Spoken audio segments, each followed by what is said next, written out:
माँ बहनें आई है, बहुत सारी माँ बहनें आई है। और शबे वरात में ले हलवा की दे हलवा, चना का हलवा, मके का हलवा, चना का हलवा, बेमके का हलवा, बेसन का हलवा, सूजी का हलवा, ये हलवा वो हलवा, पूरी रात खत्म। इबादत कुछ नहीं, जो करना चाहिए वो कर नहीं पा रहे, और जो नहीं करना चाहिए उसी के चक्कर में। शबे बरात में हलवे का कहीं कोई तस्करा है ये नहीं है। कोई तस्करा है तो बताइए हमको। किसी किताब में लिखा है कि हलवा बनाना जरूरी है, लेकिन हमारी माँ बहनों से पूछिए, सबसे बड़का मुफ्ती वो कहते हैं कि नया नया मौलवी अली से एक रासनी मालूम नहीं सी, हम रासनी एक जमाना से करते आवे जिनकी एक रासनी बच्चा मौलवी, सबसे बड़का मुफ्ती भाषणी। हलवा का कहीं कोई तस्करा, हलवा का कहीं कोई तस्करा नहीं है। मेरी माँ बहनों सुनो, कुर्बान जाओ। इज्तिमाई कोई भी इबादत इस रात में नहीं है। ऐसा नहीं है कि जमात बनकर नवाफिल पढ़ो, जमात बनकर कब्रिस्तान जाओ, टोली बनाकर क्या कहते अल्लाह की इबादत करो, फर्दन करो। इस रात की फजीलत है, जमहूर उलमा कराम से कौल है। लेकिन अब रही बात यह है कि कोई ऐसा काम ना करो जिससे गुनाह साबित हो जाए। टोली बनाकर उस रात हमारे नौजवान जगते हैं, तो जगो मेरे बच्चों, लेकिन जगने के साथ साथ तुम्हें अल्लाह की इबादत करनी है, कुरान की तिलावत करो। जो कज़ा नमाजें तुम्हारे जिम्मे बाकी है, उन कज़ा नमाजों को पढ़ो, इसलिए कि जिसके जिम्मा कज़ा नमाजें हैं वो नफल पढ़ेगा, उसके नफल कबूल नहीं होंगे, और उसकी नफल होगी भी नहीं, उसकी नफल नहीं होगी। नमाज नफल पढ़ेगा, नमाज नहीं होगी, इसलिए कि कज़ा उम्री उसके फ़र्ज़ अभी बाकी है, फ़र्ज़ आपके ऊपर में बाकी है। पहले फ़र्ज़ नमाज अदा करो और कुर्बान जाओ। तो इंशाअल्लाह मेरे नौजवानों, ये शब बरत का मौका आ रहा है, इस रात में अल्लाह तौफीक दे तो अल्हम्दुलिल्लाह जगना, कुरान की तिलावत करना, ज़िक्र अज़कार में वक्त गुजारना, अल्लाह से अपनी मग़फ़िरत की बख्शिश की मग़फ़िरत की दुआएँ मांगना, अपने माँ बाप के हक़ में दुआ करना। और हम अपनी माँ बहनों से भी गुजारिश करना चाहेंगे, मेरी माँ बहनों हलवा के चक्कर में मत रहना। अल्लाह तौफीक दे आपको भी इस रात को जग कर अल्लाह की इबादत करना। इंशाअल्लाह अमल करेंगे। अच्छा, अब नमाज की बारी आई। देखिए, रोज़ा का हुक्म ज़मीन पर आया, रोज़ा का हुक्म कहाँ पर आया, हज का हुक्म कहाँ पर आया, बोलिए बोलिए बोलिए। ज़मीन पर आया। कुरान कहाँ नाजिल हुआ, बोलिए ना सही। अरे ज़मीन पर नाजिल हुआ, कहाँ हुआ, बोलो ना भाई। ज़मीन पर नाजिल हुआ। लेकिन कुर्बान जाओ, जब नमाज की बारी आई, अल्लाह तबारक व तआला ने अपने महबूब को अर्श पे बुलाया और नमाज का तोहफा दिया। ये नमाज को हल्के में मत लो नौजवानों। हम अपनी माँ बहनों से कहना चाहते हैं, मेरी माँ बहनों, काम छूटे तो छोड़ देना, काम छूटे तो छोड़ देना, लेकिन खुदा के वास्ते नमाजों को कज़ा ना करना। मेरी माँ बहनों, हशर के मैदान में सबसे पहले पूछ नमाज की होगी। ये नमाज कब्र में भी तुम्हारी हिफाजत करेगी, ये नमाज हशर के मैदान की रुसवाइयों से तुम्हारी हिफाजत करेगी, और ये नमाज तुम्हें जन्नत के अंदर में दाखिल करेगी। कुछ लोग कहते हैं क्या करें हजरत, टाइम नहीं मिलता है नमाज पढ़ने का, काम में इतना है ना, टाइम नहीं है। अच्छा, पेशाब करने के लिए टाइम है। अच्छा, पेशाब लग जाए अगर, तो आदमी ऐसे पकड़ कर, ए भैया हो पेशाब लग लो, तो आदमी कहिए पेशाब करो, बोले टाइम नहीं, तो आदमी क्या कहेगा, अक्लमंद कहेगा, बेवकूफ़ कहेगा। बोलिए भाई, बोले कितना बड़का बेवकूफ़ है, और पेशाब करने का टाइम इसके पास नहीं है।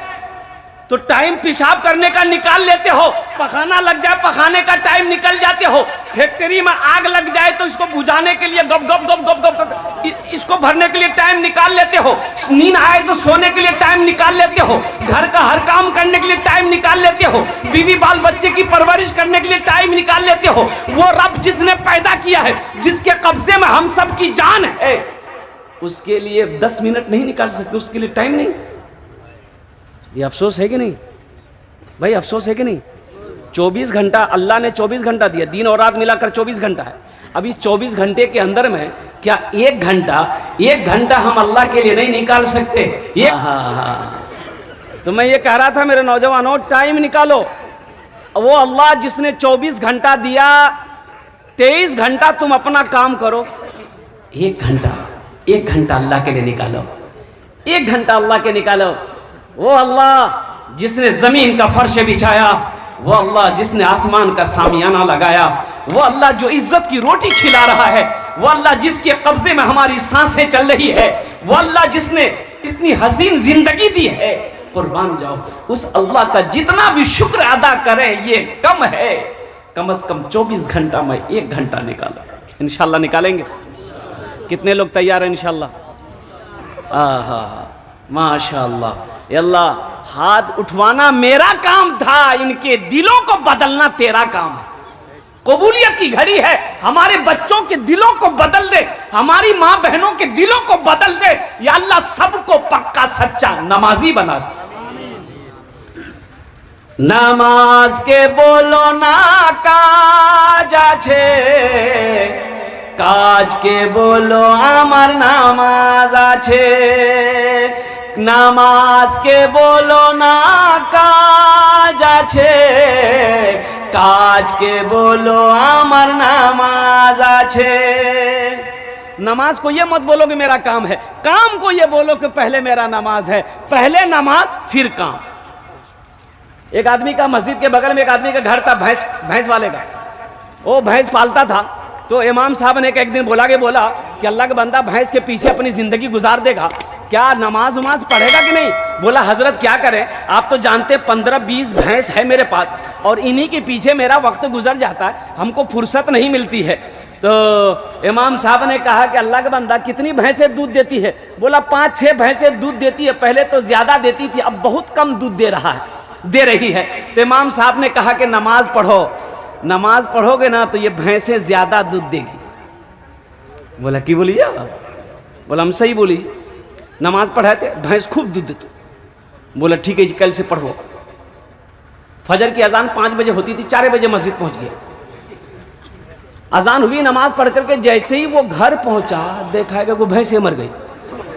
बोले या अल्लाह ये की बिली, अखनी तो नमाज शुरू कर लाना। मैं भागा इमाम साहब के पास गया, बोला इमाम साहब गजब हो गया। बोला क्या हुआ? बोला देखिए अभी फजर पढ़े वो भैंस मर गई। तो इमाम साहब ने कहा कि अल्लाह तुम्हारा इम्तिहान ले रहा है। क्या तुम घबरा गए? बोला नहीं घबराए। बोला जा सब्र कर। वो चला आया, जोहर की अजान हुई, बड़ा डरते डरते मस्जिद गया कि कहीं दूसरी ना चली जाए। बहुत मुश्किल से वो जो जोहर की नमाज पढ़ा, और जोहर की नमाज पढ़ के जब घर पहुंचा तो हकीकत में वो दूसरी भैंस भी मर गई। बोली बाप, ये दिन रात मिला के 5 टाइम नमाज, ये 5 भैंस चलो थी। एगो भैंस का बच्चा ना चिल्ला रहा था, उस भैंस का बच्चा को हम लोग पर्रू बोलते हैं ना, ओ चिल्ला रहा था, माँ मर गई, चिल्ला रहा था। ती बहुत चुप कराने की सानी दे रहा, पानी दे रहा, वो चुप ही नहीं हो रहा बच्चा। ती बोल रहा कि ते ज्यादा कानवे नहीं, बस ज्यादा तोड़ लिए नमाज नहीं पढ़बो, मैं दिए रकात नफल पढ़बू।